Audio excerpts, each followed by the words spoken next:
Je propose de passer à l'intervention suivante avec Eitam qui a repensé, qui a adapté en tout cas sa stratégie data au service de son personnel de vente de manière à être aussi compétitive que les avantages du e-commerce finalement, et d'assurer dans le même temps une omnicanalité de l'expérience client. Elle va en parler bien mieux que moi, c'est Sophie Gallet, directeur data et directeur de l'excellence opérationnelle du groupe Eitam, que je vous demande d'accueillir sur scène, s'il vous plaît. Bienvenue. Bonjour.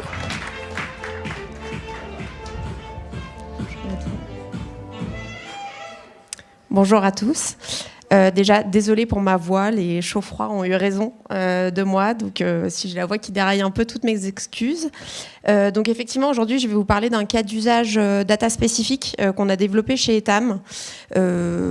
Eitam, comme tous les gros retailers, la data est au cœur de beaucoup de sujets. J'aurais pu vous parler des sujets en amont de chaîne sur la production, sur les achats, sur le sourcing, sur la logistique, voire même des sujets plutôt aval sur l'optimisation, par exemple, du merchandising en magasin, ou même des plans de staffing, par exemple, en magasin aussi. Mais tout ça, c'est des sujets qui sont très liés finalement aux équipes sièges et à l'optimisation de nos opérations.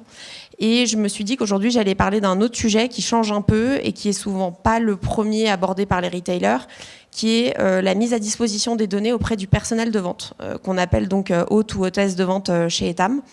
C'est un sujet qui est très important pour nous, je vais vous expliquer pourquoi, et c'est surtout un des sujets qu'on a le mieux réussi ces dernières années, donc c'est toujours plus sympa de parler des sujets qu'on réussit mieux que les sujets plus compliqués.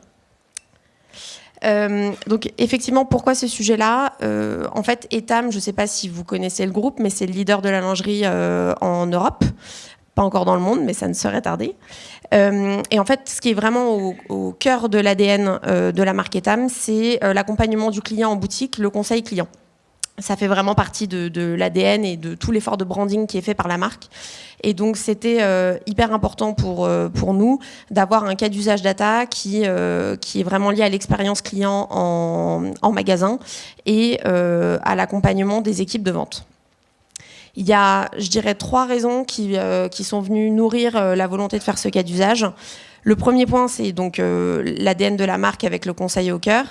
Le deuxième point, qui est un point qui concerne tous les retailers, c'est l'impératif omnicanal qui est présent à chaque moment. Et c'est vrai que souvent, l'impératif omnicanal, on le traite plutôt dans le sens inverse. C'est-à-dire qu'on se dit, il est nécessaire que quand mon client se rend sur mon site e-commerce, il faut qu'il retrouve la même expérience de vente qu'en boutique. Il faut que l'expérience soit fluide, qu'il puisse avoir une livraison chez lui, etc.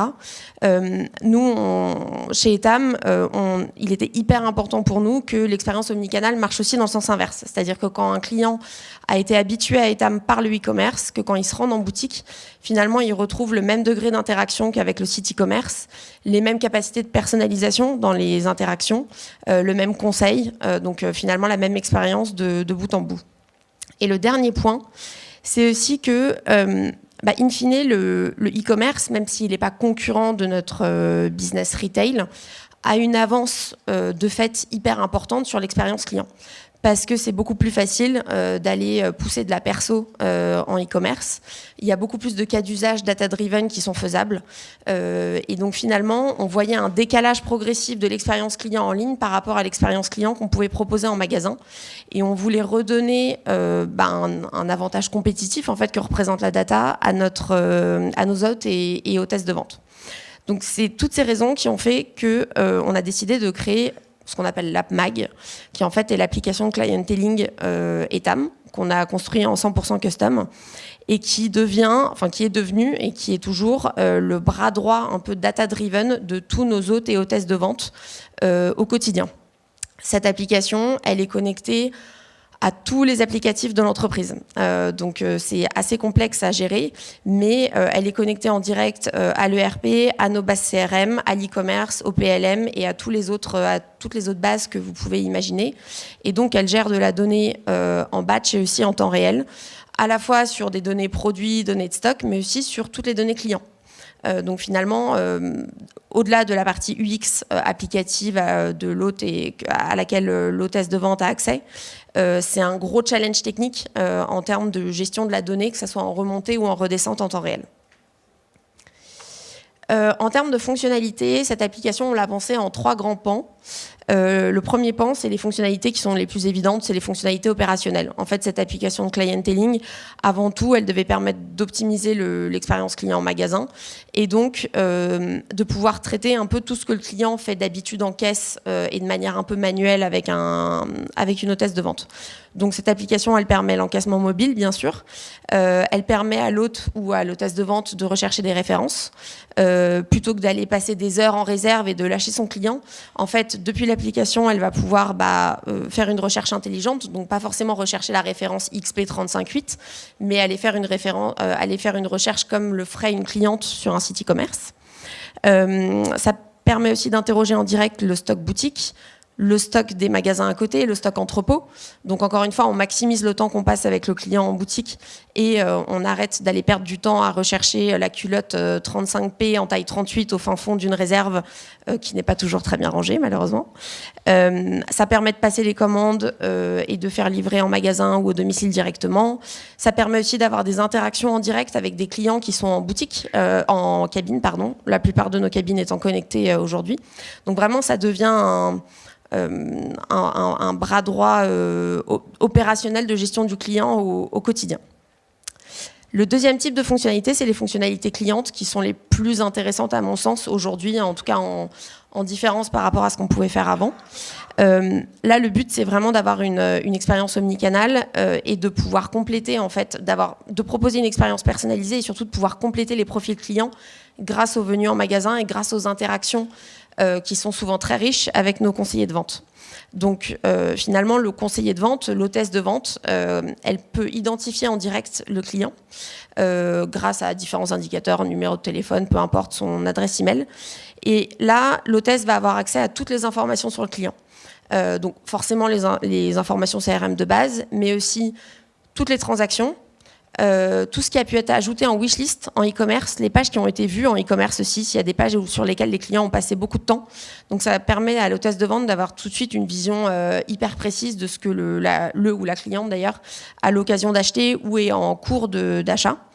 Il va y avoir des modules de recommandation en fonction justement des wishlists en cours ou des paniers en cours qui sont sur le e-commerce.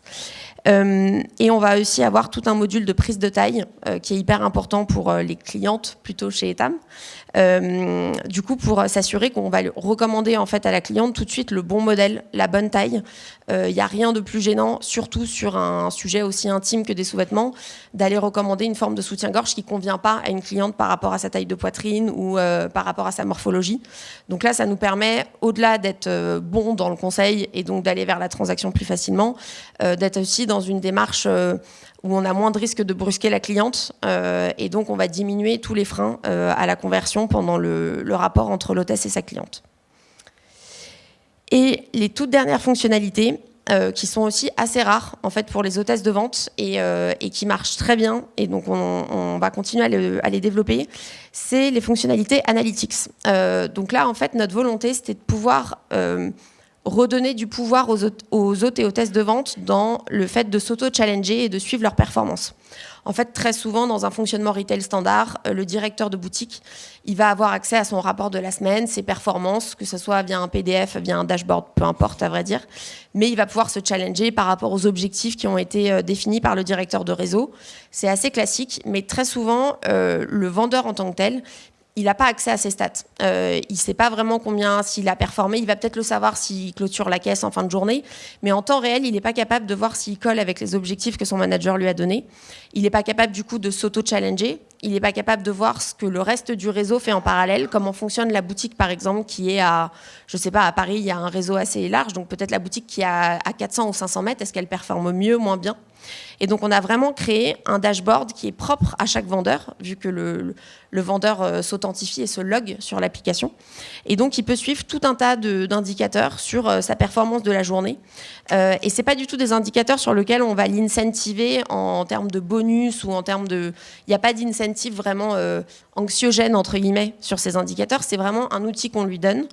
et qui lui permet de voir s'il peut faire mieux, comment faire mieux, et surtout par rapport à son réseau qui est à proximité directe, qui donne des indications hyper intéressantes sur, par exemple, quel est le top produit que j'ai vendu aujourd'hui. Je vois que le magasin à côté a fait un autre top produit. Comment ça se fait? Est-ce que j'ai pas quelque chose à améliorer en termes de merchandising? Et donc, c'est vraiment redonner le pouvoir aux équipes de vente sur des choix opérationnels qui ont un impact énorme sur les ventes.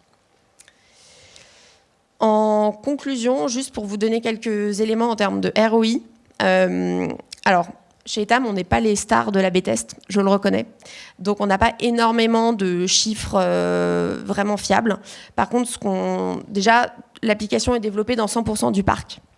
Le parc Etam, c'est 4, mais en fait 5 marques. Etam, Undies, Maison 123, Livy, dans l'Europe entière. On a aujourd'hui entre 50 et 70% de l'encaissement de nos clients qui se fait via l'application. C'est énorme. Ce qui fait qu'on estime qu'on a gagné environ 30% de temps en boutique par rapport à ce qui se faisait avant via les passages en caisse. On a surtout une amélioration du NPS à la fois client et du NPS employé, ce qui est hyper important parce qu'à la base, cette application, elle a été pensée pour les hôtesses de vente. Et on a aussi une amélioration des taux de complétion de profil CRM qui était un gros problème chez nous.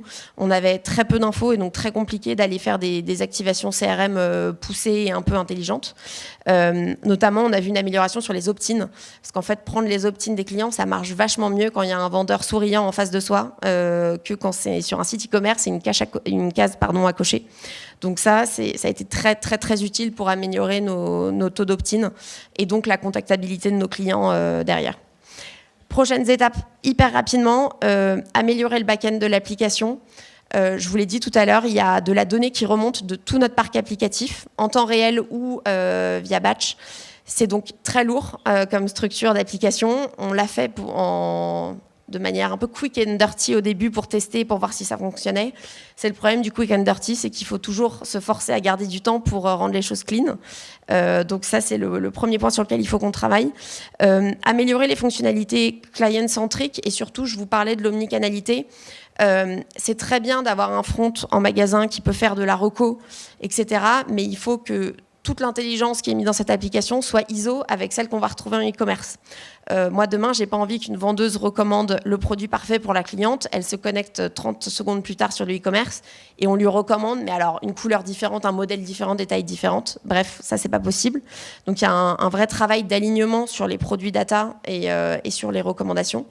Et le dernier point qui reste hyper important, c'est former le personnel à son utilisation. Vous le savez tous mieux que moi, un outil data, c'est pas magique.